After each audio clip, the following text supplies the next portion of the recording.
Hello, my name is Dr. Monica Rose McLemore, and I am a professor of nursing and public health here at the University of Washington.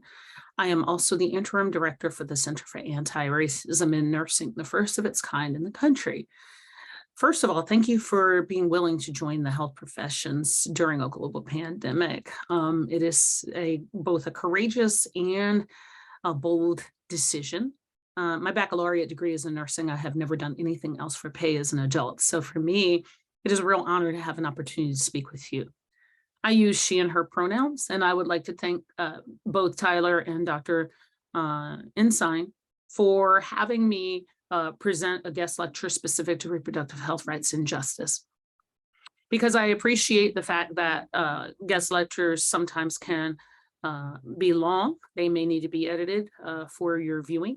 So I will make the full recording of this talk available on my YouTube channel and upon request.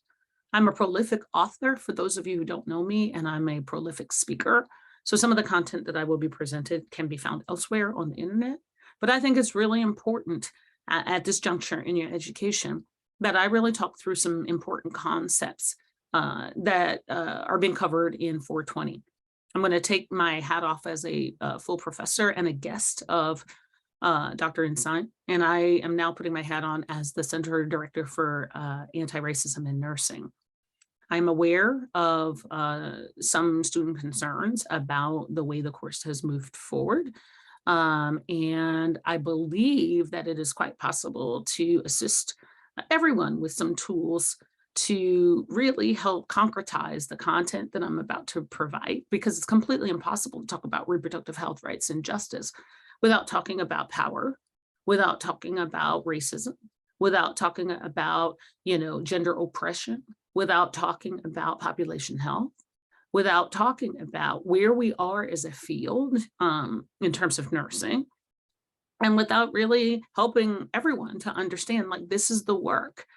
And I'm not surprised that some people may feel as though we put forward a culture that may be inconsistent in how it's experienced in the classroom, because that's exactly where we are in the world. I have appreciated the ABSN leads and the other individuals who have reached out to me, both in my formal role as the Center Director for Anti-Racism, but also as a professor who is known to use critical race theory and anti-racism principles in my teaching and practice and research. So thank you for that.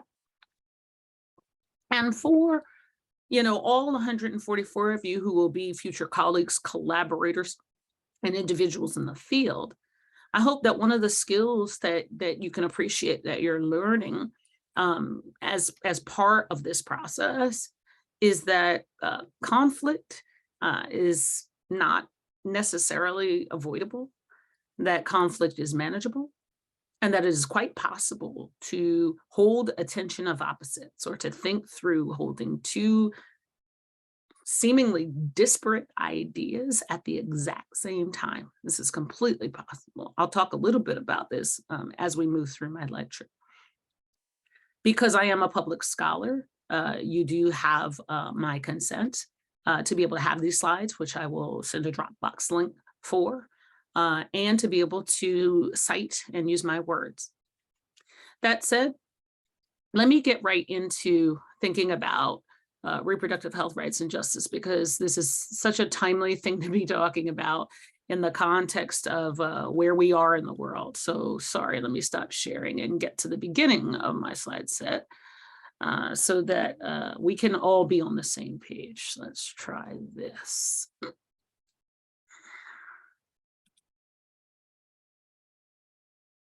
Here we go. So I've titled my talk, The State of Reproductive Health Rights and Justice. What's changed? What's next? What can we do now? And I think it's really important that, we start to really think about, like, how did we get here? Where are we going? And what can we do in the now? Because I think it's super important that we understand that reproductive health rights and justice is a perfect way to talk about many of the constructs of community health as well as population health, because in my view, it's the ground zero for almost everything. It's not just reproduction as propagation of our species, right? People who are pregnant capable and they can give birth and then there are more humans on the planet. We are also talking about the reproductive justice of ideas, the reproductive justice of opportunities. Reproduction is an interesting word that's been associated with the procreation of our species, but that's not its only definition. So as you're hearing me talk, as you're starting to pontificate and think about the kind of nurse you want to be in the future, realize when I talk about reproductive justice, I'm not just talking about humans. I'm talking about ideas. I'm talking about opportunities. For those of you who don't know these individuals, this talk will be dedicated to Frankie Manning, who is iconic here in the Seattle, Washington area. And this is Joycelyn Thomas, who was the previous executive director of the Mary Mahoney Black Nurses Association on the left. If you don't know Dr. Betty Smith Williams, she was the first Black faculty member to ever become a nursing professor in the state of California in 1956. I had opportunity to meet her in 2019 at the American Academy of Nursing when I was inducted, and I was in tears when I got to actually meet her in person. As the 5th ever Black tenured associate professor at the University of California, San Francisco, in 2019, you can only imagine how humbled and grateful I was to be able to meet this trailblazer, the first ever Black professor in nursing in 1956 in the state of California. I also dedicate this talk to the 12 founding Black mothers of reproductive justice. It is a theory, a praxis, and a strategy that I will define in future slides. Dr. Tony Bond works with me as a postdoc, and many of you may recognize Professor Loretta Ross, who won a MacArthur Genius Award last month as part of her groundbreaking lifelong work operationalizing human rights and reproductive justice. Many of these individuals are still alive, and I highly encourage you to read and engage with their work as primary sources. So let me walk you through some key concepts and considerations, and hopefully these won't look foreign to you. This is a adapted figure from a book, and I'm sorry that the reference has fallen off. I will make sure that I will include it in my slides. It comes from a book on public health, really designing public health interventions, and to really look at social epidemiology. This graphic is meant to underpin how we get to the social determinants of health. So if you look here, I'll use my cursor, the social determinants of health, they're here. You'll see living wage and education and transportation and childcare and job security. One thing I want you to understand about the social determinants of health is that they don't fall out of the sky. Like, they're not popped out of thin air. The other thing I want you to know about social determinants of health is they are not negative. They are inherently neutral, right? Living wage, quality education, transportation, these things are neutral. It's the lack thereof of not having them that is actually a problem. So when we talk about social determinants, they don't fall out of the sky, they're neutral. And the other thing is, if they're neutral, that means they're modifiable. And I would argue that the social determinants of health are a result of policy decision. So when we look at the disparities of the distribution of illness and wellness and, disease in populations, it's not just because they fall out of the sky, right? Social determinants, in my opinion, are the result of policy decisions. And those policy decisions get us to power and wealth imbalances. And power and wealth imbalances, in my view, sorry about this, comes from institutional racism, class oppression, and gender oppression and patriarchy, right? These things don't just fall out of the sky. These are decisions. Whether or not people have safe, affordable housing is a policy choice. Dr. Insink has done work in homelessness forever, right? Her whole career. Like, whether or not we house our citizens is a policy decision. Whether or not people have a living wage is a policy decision. Whether or not people have job security is a policy decision. So social determinants are not things that fall out of the sky. They're also, it should not be determined by your race, ethnicity, or your income status. But we set up our society in the context of capitalism to actually really make that a thing, such that there are not human rights or things that all citizens should expect. This has a huge implications for pregnant capable people and for people who think about reproduction of or the propagation of our species or having children or procreating. So in my view, social determinants of health are a result of policy decision. Differences among and between populations, which we call health disparities, they arise from structural racism, right?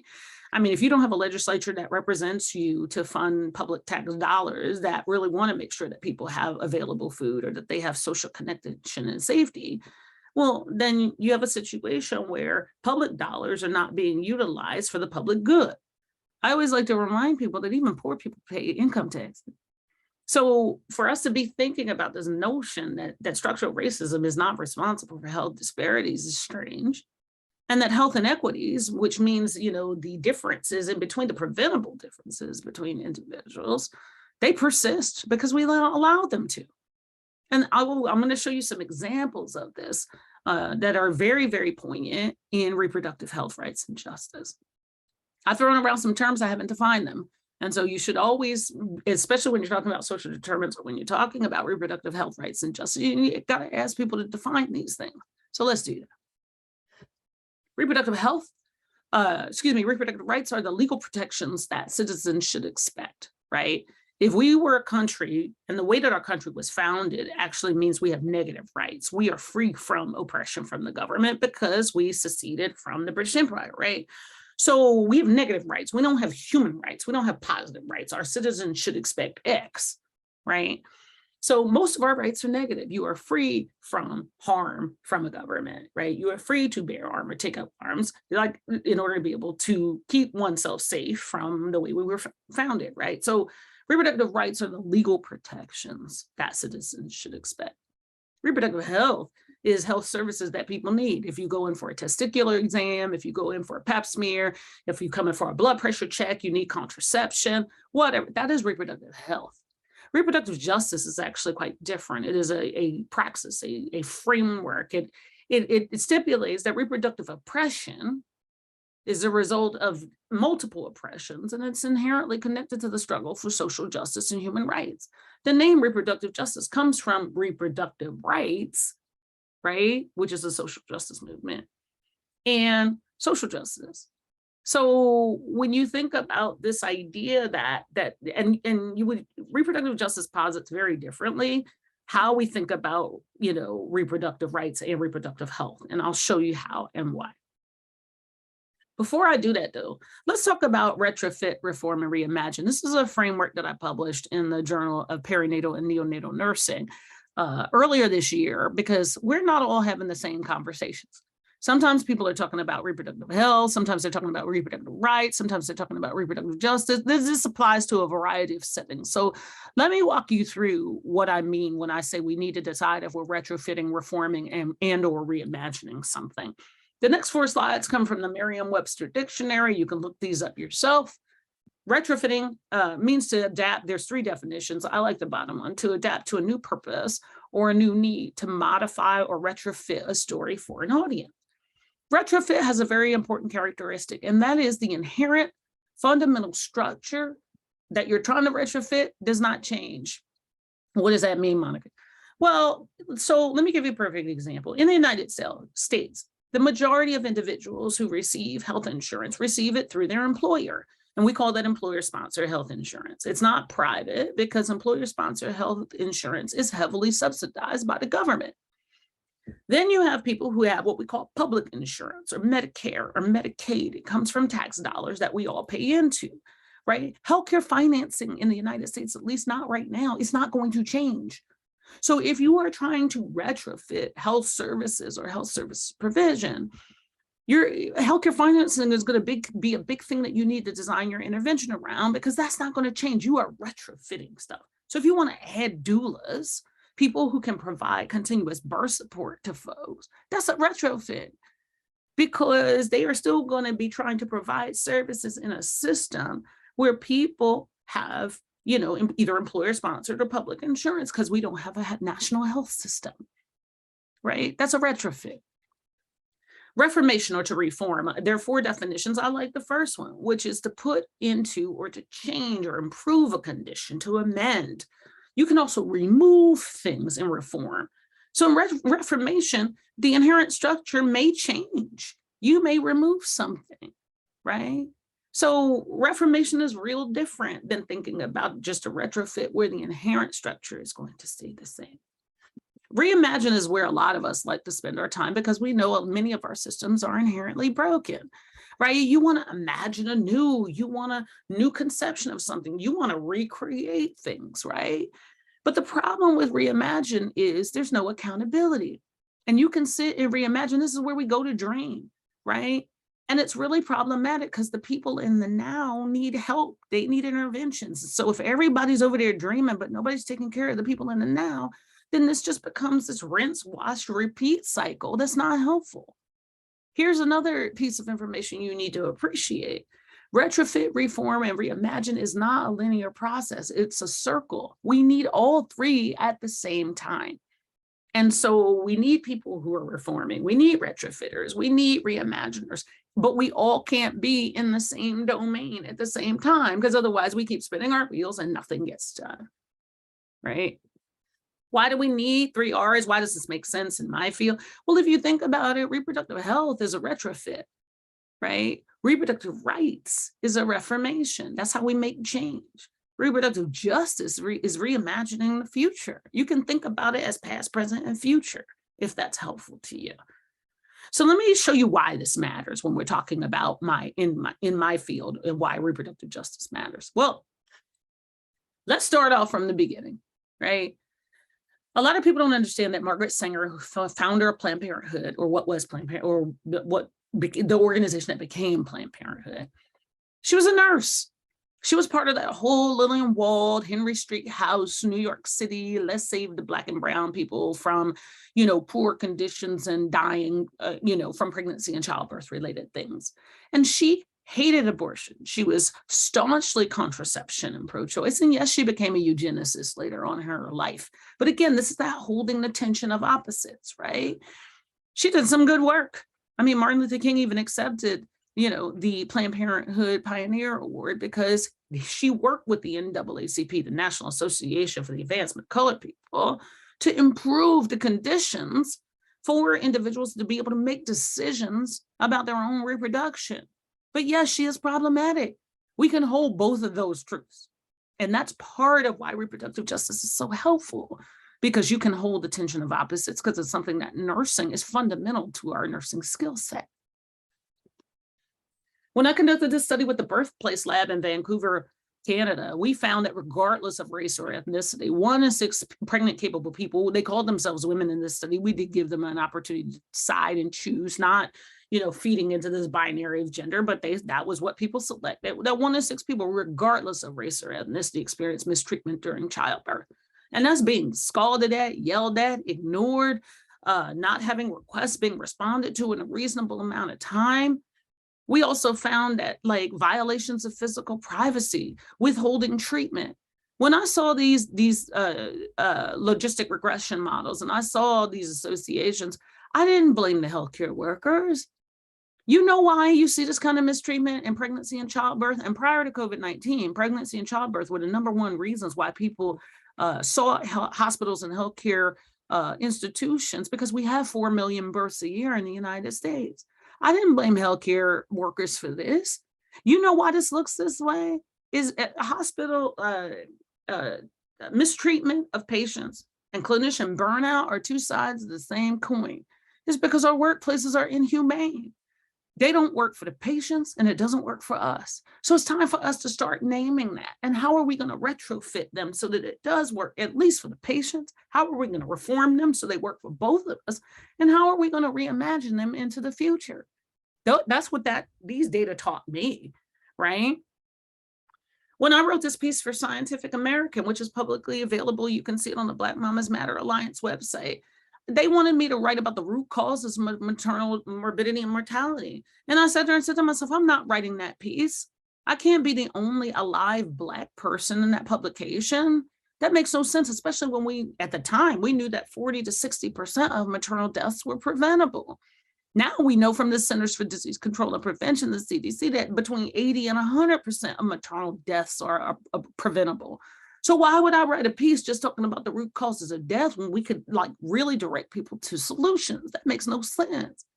So I fought to have this beautiful graphic to talk about what are the top 10 causes of preventable maternal mortality. Well, you can see hemorrhage, hypertensive disorders in pregnancy, cardiovascular events, thromboembolic pulmonary embolus, amniotic fluid embolus. These are all preventable, right? Complications from anesthesia. But some people want you to think that it's Black skin that causes the disproportionate number of maternal deaths, that Black women are 3 times more likely to die from pregnancy and childbirth related complications. It has nothing to do with Black skin. The only thing that Black skin does is overexpose you to racism and structural racism and interpersonal racism. But it's not the skin biologically that is causing these issues to occur. And I'm a molecularly trained bench scientist. All of my work was in tumor markers and ovarian cancer. And I did all of my laboratory work myself. So it's not that I'm trying to be disparaging to any one group of individuals. I'm not. What I'm trying to get you to understand is structural racism is the water that we swim in, as Heather McGee talks about. Just not listening to people not being believed, are being in conflict with other healthcare members and members of the family or doulas. We're not listening. We're not keeping our eye on our patients. We're missing the signs and symptoms of deterioration. And that's how you get back to preventable maternal deaths, right? These are more downstream results of different places where we could have intervened sooner. I wrote this piece at the height of the pandemic during the New York surge. You will notice it's dated March 26, 2020. You can see it for free on Scientific American. I stand by every word. There's no reason that pregnancy and childbirth should be the #1 reason why people are in hospitals and healthcare institutions in the United States. That's not how it's done around the world. And we know that's not going to get us the safest outcomes. Right? So this idea that we couldn't think about drive-through baby showers at that point or telehealth, we had been working on that for a decade, or auxiliary maternity units, or turning hotels into birth centers. We knew we could do that. We know that's a safer model of care for people. I stand by every word 3 years later. The fact that we don't have paid family leave and postpartum Medicaid coverage for people tells me that childbearing families are getting the short end of the stick. Right? This idea that we don't value our citizens enough to want to be able to make sure that they're not going back to Uber and Lyft to drive 10 days after a C-section. Yes, that was a story that was told to me in some qualitative work that I published. You shouldn't be sitting in a car. You talk about deep vein thrombosis. You should be home, lactating, transitioning your relationship with the co-parent. If you have other children, acclimating them into the home with the new baby, not driving for Uber and Lyft because we are too cruel as a society to rebuild our social safety net for pregnant capable people so that everybody has insurance coverage and and has paid leave to be able to become parents. You know how much courage it took to parent or to want to become pregnant during a global pandemic when people were dying? We should be reverent to those individuals. That requires courage. And yet we don't support them with the social supports that's necessary in order for them to be successful. I am really worried that we are becoming a country where poor people can't parent, one of the most basic biological functions of our species, right? Is that who we want to be? I don't. But this notion that abortion is this, polarized thing, but abortion is like racism. It's a distraction. It gets you in your feelings really quickly so that you can say, oh, I'm pro-life, oh, and I'm pro-choice, and oh, I'm this and I'm that, when really that's a lie that's been fed to us. Because I have data, I've published it in 3 different papers that show that most of the country, and other people have shown these findings as well, we're in that mushy middle, that uncomfortable space where it's not easy to polarize folks. We have data to show that it's a both and. Right? Looking at conscientious objectors, I interviewed those nurses looking at conscientious providers of abortion care. Shoot, I've started telling my own pregnancy story because here's the problem. We study the outcomes of pregnancy. We study birth. We study abortion. We study surrogacy. We study infertility. We study miscarriage. Those are the outcomes. The condition is actually pregnancy. So if you have to make pregnancy decisions, which are time sensitive regardless of what you're going to do, right? This notion that you have sides is very strange. The only side we should be on is the pregnant capable person. Because at the end of the day, they are the only true arbiter or decision maker around what risk they will and won't take on.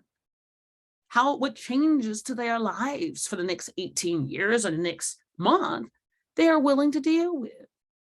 But we haven't taught people how to have a very difficult conversation, with skills and tools to be able to do that can separate their own thoughts and emotions, their own decisions from this larger context of the people that we serve. I say this all the time. I have never had to make a pregnancy decision because I never wanted to be a parent. And I'm really glad that I didn't have to, because despite the work that I do, I have no idea what kind of pregnancy decision I would make. And I say that honestly. I'm glad I've never had to be in a position where I had to do so. And other people should have the right and the same human rights to be able to have that kind of dominion over their own lives, because they're experts by experience in their own life, right? We need different ways to talk about these things because we've been fed too many lies. In nursing, we can hold the tension of opposites. We have skills. The nursing skill set is about curating spaces to be able to allow patients and clinicians and people with lived experience and family members to bring their perspectives forward to help the patient make the best decisions for themselves. We have no answers that patients don't already have. Anyway, let's talk about this confluence of factors with unintended consequences. How do researchers determine this? How does population health get the way that it does? Well, we've had a lot of hospital closures. This is Katie Cosimano. If you don't know her work, she's at the University of Minnesota, and she really does uses health services research methods to be able to really talk through this notion that what happens when you close a rural obstetric unit. 88% of counties in the United States don't have an abortion provider, and 52% don't have an obstetrician. So what happens to that brain trust? What happens to those nurses? What happens to the nurses in the ED who have to pick up OB triage? What happens to that? We need to think about how we organize services, and are we going to retrofit them? Are we going to reimagine them? Are we going to reform them? These abortion restrictions that we have in the fall of Dobbs and Roe, I keep telling scientists and scholars, every metric that we've had in the past is not going to make any sense in our current context. When you go to your obstetrics rotation and you ask, this measure, early entry to prenatal care, what does that mean in the context if you spent a month trying to seek a wanted abortion and you didn't get it? And then stigma and shame and judgment and blame are going to keep you from telling your prenatal care provider that. So you're just going to be marked down as a late entry to prenatal care person. That makes no sense to me. Why don't we ask patients the question, have you sought care from any healthcare provider during this pregnancy? And if so, when? Right? Take the stigma and the shame and the judgment and the blame out of these discussions, and let's be more precise in the questions that we're asking people. We care about pregnancy and pregnancy decisions, not the outcomes that people sought. And it's kept us being lazy in terms of asking the real scientific and clinically relevant questions that we want answers to help people get the best care that they deserve. Or let's talk about studying the condition of pregnancy, right? We know that we trust patients to diagnose themselves with pregnancy. You can walk into any Bartell, CVS, Walgreens, you can buy a pregnancy test and take it. You diagnose yourself with pregnancy. You also diagnose yourself with the importance of that pregnancy, the intendedness, the wantedness, the time. We trust people with those decisions. They will initiate prenatal care or they will seek an abortion. Well, now we know with changes in conscious rules, we know in some states, pregnancy health centers or crisis pregnancy centers have received more money than the public health department. So if people are helping people to make these pregnancy decisions, shouldn't they be based on evidence and science? Shouldn't people actually have access to ultrasound and other things if they need those to help make their decision? Right? We need to be thinking about what is the reimagining of the landscape of care that we want to be able to develop in the context of the protections of Roe and the Dobbs decision being lost. What does that look like? I've been asking this question for a decade. If we can't keep pregnant, capable people alive who actually want to be, and we know we have a broken maternal health system, what's going to happen to the 80,000 pregnancies that otherwise end in abortion now that are going to be forced to carry pregnancies to term? And how are we going to retrofit our existing maternal health infrastructure to be able to take good care of those people? Because here's another, fact. People who have abortions and people who have babies are not different people. They are at just different time points in their lives, and generally they have different partners. So how are we going to create a system that can care for that complexity? When Serena Williams and Beyonce both told their pregnancy stories in 2018, one in January and one in September, we figured out that there was inaccurate information and decreased access to rapid information. I mean, Beyonce talked about toxemia of pregnancy, which many of us know is called preeclampsia or clampsia, right? Even my own home website at UCSF had inaccurate information at that time. around preeclampsia, right? This idea that the pregnancy resolves preeclampsia. We know that's not true. You can have postpartum preeclampsia, right? We just call it eclampsia. And we know that the clinical profile looks different in individuals, but we still have misinformation. And this goes back to not using social media and not using more rapid ways to communicate with the public, fact-based information. So what? We have some near misses. We have race as a risk factor. You've got decreased access. You've got inaccurate information on websites. Well, here's what I think is going to happen. We're going to have a larger number of continuing pregnancies that would have been prevented or ended. And we're going to have increases in maternal morbidity, mortality, near misses, and everything that we've tried to do to bring attention to maternal deaths in the United States is just going to increase and fall apart because we haven't been prepared for this. We haven't retrofitted or reformed existing maternal health structures to improve health outcomes at the population level. So I expect this to get worse before it gets any better. However, we can do something about this. So let me apply the retrofit, the reform, reimagine in a more concrete way to hopefully to concretize this in your mind around why we're not all having the same conversations. In the loss of obstetric services, the rural obstetric services, the retrofit is we reopen those units. The reformation is we train other staff, like emergency department staff, to pick up OB triage, or we work with home visiting programs to better have signs and symptoms of deterioration, because we know 40% of maternal deaths from pregnancy-related causes happen in the postpartum period. Maybe we need to ask our home visiting friends for some help. Maybe we need to change our birth settings, right? Hospitals maybe shouldn't be the place where people are birthing. The reimagine is, how do we come up with better birth centers? How do we change the settings of birth? More home birth. Auxiliary maternity units, SAMUs. What else can we be thinking of? It's my job as a teacher to help catalyze your thinking about how can we reimagine this and what are the potential retrofits we could have. Let's give everybody a doula and let's pay for it. That way we have another set of eyes on people in community that knows these families, right? For this crisis pregnancy center and contraception, we need an accountability network. Maybe we should partner up. Let's team up. With nurses, that's our job, right? We're connectors. How are we going to team up with some of these religiously affiliated centers and make sure that they're providing fact-based information and not just trying to religiously indoctrinate the people that we serve so they can get a car seat or some diapers or some formula? How can we think about creating a reproductive justice workforce? Because reproductive justice posits that nobody is disposable. You can't throw anybody away, that there is a redemptive narrative always. Right? So how do we get to that place, no matter how uncomfortable it is?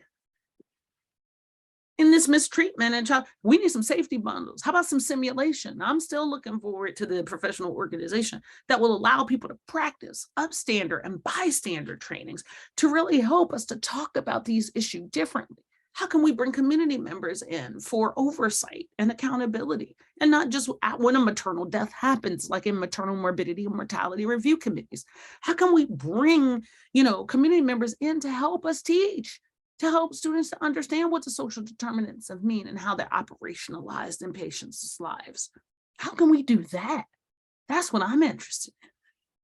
How do we listen and center patient voices? How do we huddle, call a pause, curate a new space for better discussions? Again, simulation here. How do we develop better pipelines where people who we previously served become our future workforce? I always say one metric that we really should start thinking about is, if you want to become the employer of choice for people that you previously served, you're going to commit to debt-free education for 25 to 33% of people you previously served, then I want to come work for you because you take this work seriously. You think that there is investments that we need to be making in people who have lived experience that will help our institution become better. I want to come work with you, right? If we talk about decreased, information access, put bare bones skeleton stuff on your website and push people out to your social media. That's where the people we serve are getting their information from. It's more rapid to change and to fix. We can have community partnerships to have authentic information exchange. And I still don't understand why we don't have fact-based information for 15 minutes on Friday on Instagram. I try to do this with my research program, Cherish_UCSF. We try to do fact-based information talking directly to the public, because if Nazis, bots, and trolls are the only people who are using social media, we can't be mad when misinformation, lies, and different information run rampant. We have to be using these tools too, because this is where the people we serve are receiving information. One big retrofit we need to do is re-diversify the workforce, and that's part of where you come in, right? I mean, this is a retrofit. People told me that we couldn't, bring Black and Indigenous and other people of color, Latinx folks, and I've been doing it for years. And there are harms that occur. There's conflict that occurs, and we need to have tools and supports to be able to do this. This was my founding actions team at UCSF. These are our alumni. I never felt like you should have to take people out of community in order for them to be able to do community engaged work and to be connected with other scholars around the country. I'm excited to announce that we're going to be bringing an action satellite to the University of Washington. One of my primary funders said that they're going to send us some money to be able to set these pieces up, to be able to do some reproductive justice informed research, to do some reproductive justice informed projects with students at all levels. Right? These are alum. They're now faculty. We're going to be setting up reproductive justice sites with them, right? To really be able to spread this work and to come up with curricula and educational materials to assist us in understanding how this connects to nursing and the incredible clinical work and the research that we do, right? This is what my current team looks like at UCSF, and they are going to serve as the coordinating center. These are our current scholars. We're going to have UW action scholars. I'm very excited about this. And that this is what our class looks like. We just brought in 2 new pre-doctoral students to really continue to work together as cohorts, to learn from each other, to really be able to change our institutions collectively. That's where we gain power, not as individuals. You see what individual power looks like. That's currently codified in our academic senate and faculty materials, but to share power with cohorts and students and postdocs and pre-docs, that's a reimagine. That's where I'm going. Then to connect that work back to the broader national landscape, these are some organizations that I work with and that are reproductive justice informed and reproductive justice proximal. It's very important that our work stay connected to the broader national landscape. So as I start to think about closing up, I want to show you reformation means you got to shift a narrative. You got to change this, race as a risk factor for diseases. It's not race, it's racism, right? You have to really start to think about this notion that patients know best. We don't know anything that they don't know. Communities know best, right? When I publish these work, and I'm going to flip these really quickly just to give you a sense of data matter. Community engaged and community led data matter, right? We talked about this. If you want to read more on this framework that I'm currently using, you can read it in the journal Perinatal and Neonatal Nursing, and it should be a free access. If not, hit me up and I'll send you a PDF, right? This notion that you have to listen to nurses and listen to us, holding that tension of opposites. You know how many people didn't want to provide abortion care because of their own personal stories of infertility? Their own personal stories of adoption, their own personal stories of loss. It had nothing to do with their feelings about abortion in and of itself as a moral or an ethical issue. It was their own personal reproductive experiences that made them say yes or made them say no. It's more complicated than that. And the idea that we're trying to keep buying into this lie of binary and polarization, reject it. I do, because I know the data tell me differently. Right? People who provide abortion care. The one emergency department nurse told me, when we have gunshot wound victims, we don't deny care to ask people who shot you. We don't wait to provide, even if they're the shooter. They knew that that was against the American Nurses Association Code of Ethics, the American Medical Association Code of Ethics, the American Journal of Public Health. Why is reproductive any different? Right? Why are we not talking about this notion that we provide care regardless? Right? In a country where you're innocent to proven guilty, like it's so incongruent, and I need people to call that out as the wrong that it is, right? It wasn't radical for clinicians, advanced practice nurses, midwives, physician assistants to provide abortion care. They do way more complex uterine procedures than that, IUD insertions, endometrial biopsies, all this other stuff. But it was more the emotional piece, this personal perspective. We know this also has global implications around, safe, post-abortion care and, safe pregnancy care. We know that nurses do procedures. We have a ton of roles in reproductive health rights and justice. It's not just, you know, like, providing emotional support, or ultrasound. It's providing pain management and pain relief. And again, we know attitudes about abortion are very complicated. We published this last year. It's complicated, and that's okay, right? But don't fall to the lazy of binaries and like polarization. That's not who we are as nurses. We occupy the space in the middle, right? Reproductive justice occupies all domains. When we think about racism, it's the same thing, right? You're not just racist or not anti-racist. There's a whole continuum, and we need to wrestle with that. That's the messiness of the work. Some of it's a retrofit, some of it's a reformation, some of it is a reimagination, right? I still have not defined for you reproductive justice. I'm almost an hour into this talk. For some people, it is a right, the human right to parent, to make family and kin with all the supports and dignities that are necessary in order to be able to operationalize your reproductive life trajectory. It posits that you have the right to prevent or end pregnancies with all the dignities and support, the human right to do that, in order to be able, with all the dignities and supports that you need. It posits that you have the right to parent and raise the children that you already have in safe and healthy communities and environments, free from any violence from an individual or a government or a state. This allows for carcerally involved people to not have to, surrender their parental rights because they may or may not have committed a crime. It allows for disabled people to maintain their parental rights and to actually be able to access pregnancy-related services and to not be discriminated against just because they are disabled.